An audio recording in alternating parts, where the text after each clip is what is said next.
So next we will see common Six Sigma principles. So what are the principles of Six Sigma? So the first one is customer focused improvement. So what we mean by customer focused improvement? So whatever the improvements that we are doing through Six Sigma, we shall focus those improvements towards the customer. What it really affects towards the customer. So that is very, very important.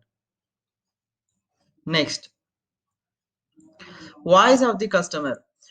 So the type of product or service that we are producing. So once it reaches to the customer, so we need to understand how customer is feeling about or is having any customer complaint, and the voice of customer is very, very important. So that is the opportunities which we shall receive from the customer in order to improve in in the shop floor.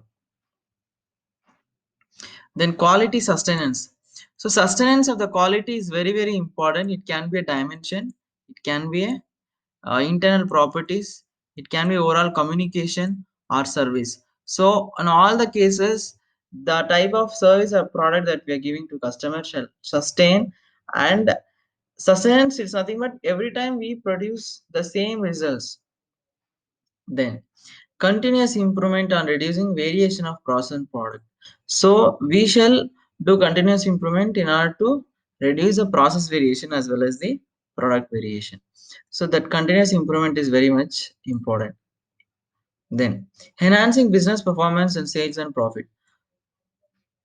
So we are satisfying the customer need and customer is happy.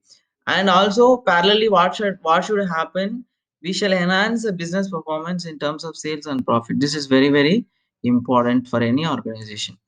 So we shall measure the Six Sigma project. It shall have an impact or it shall improve the performance of sales as well as the profit of the business. So next we are going to see challenges of Six Sigma. What are the challenges of Six Sigma? The first one is lack of support from the management. We shall have very much nice support from the management, because only if there is a strong support we can implement the projects. So the next one is lack of resources for project implementation. So we have nice analysis, we have found out the root cause. Say example, we want to implement a software for data capturing. That will be more helpful. But there is no resources. When we expect more savings shall happen to the project, and at least some percentage we shall invest to the project in order to get the right results. So lack of resources, we shall have a nice resources. Next, inconsistent data from management. Sometimes management will not disclose few of the data to the normal working people. So due to the constraint data, what happens? Due to the constraint data, due to the constraint data, we are not able to analyze the root cause properly. So the data shall be very consistent from the management.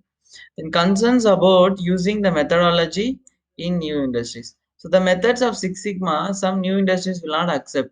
Oh, why we need to do this? Something like that. So these are the four challenges of Six Sigma, where we need to get an support from all these 4 points. Then we can implement the Six Sigma projects very well in the organization. So next we are going to see Six Sigma history and application.